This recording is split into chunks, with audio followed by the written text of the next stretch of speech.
The cold wind whipped against the chapel's stained-glass windows, but inside, everything was perfect.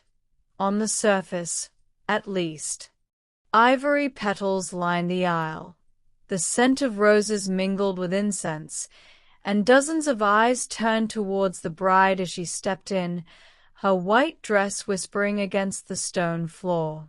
Amelia Hartwell looked radiant, but hollow. Each step she took towards the man waiting at the altar felt like a betrayal. Not just to herself, but to the memory of someone she had buried deep within her heart. Standing there, waiting for her with calm eyes and a composed smile, was Ethan Mercer, the man who was now her husband.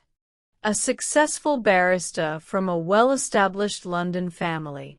Polished, respectable, and a complete stranger to her soul.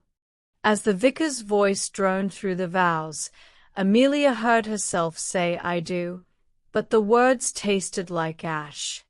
Because deep down, she didn't. She never had. And perhaps she never would. It had all begun a year earlier, after her father, Charles Hartwell, had suffered a quiet financial collapse. The family estate in Sussex was riddled with debt, the company bleeding out money. Desperate to preserve what little pride remained, he struck a deal behind closed doors, the kind of deal that came at a human cost.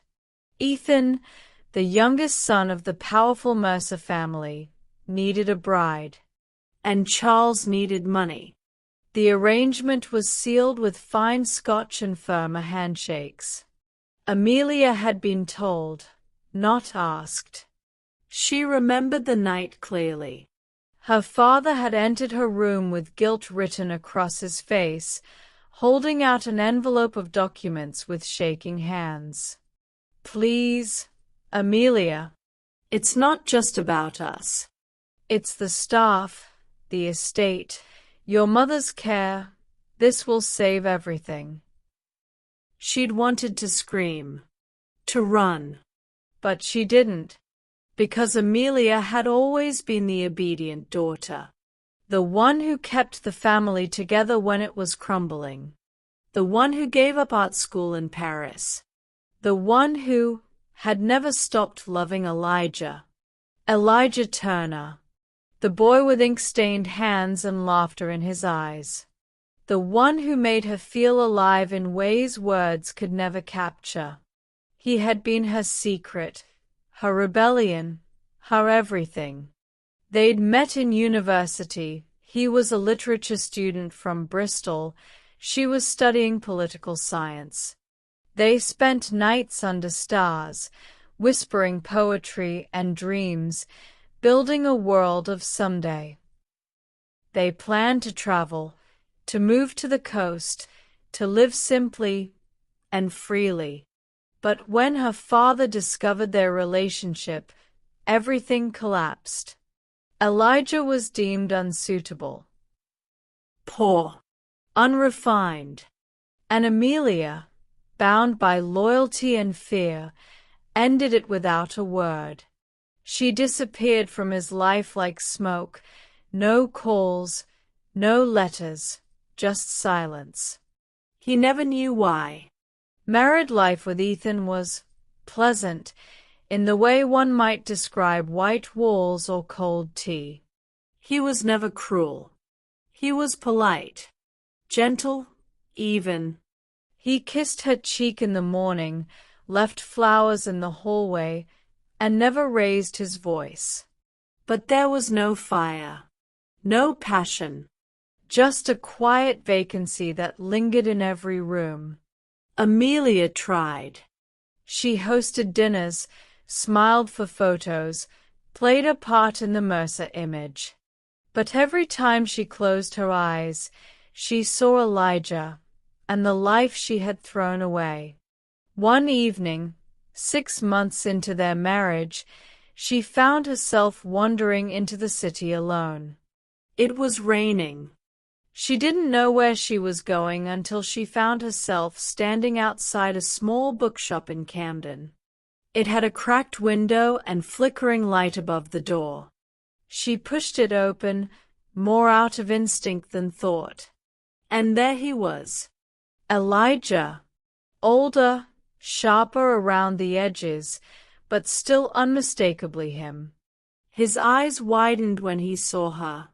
For a moment, time stopped. "Amelia," he breathed. She couldn't speak. Her heart pounded in her chest like a trapped bird. "What are you doing here?" he asked, stepping forward. I don't know," she whispered, her voice trembling. He looked down at her hand. The wedding ring sparkled under the shop light. "So it's true," he said quietly. Amelia's throat tightened. "It wasn't my choice." He nodded slowly, the hurt settling into his eyes like shadows. "You just vanished. I waited, I called, I thought I'd done something wrong." "I was protecting you," she said. "You were everything. And I was afraid. I was stupid." Silence hung between them like thick fog. But in that silence, 1,000 unspoken things passed between their eyes. They met again. And again. Quiet lunches in parks, coffee in dim corners of cafes, letters slipped under doorways. Amelia felt alive again, dangerously so. With Elijah, her laughter returned. Her eyes sparkled. Her soul stirred. But love like theirs, rekindled in the dark, could not remain hidden forever. Ethan was not a fool.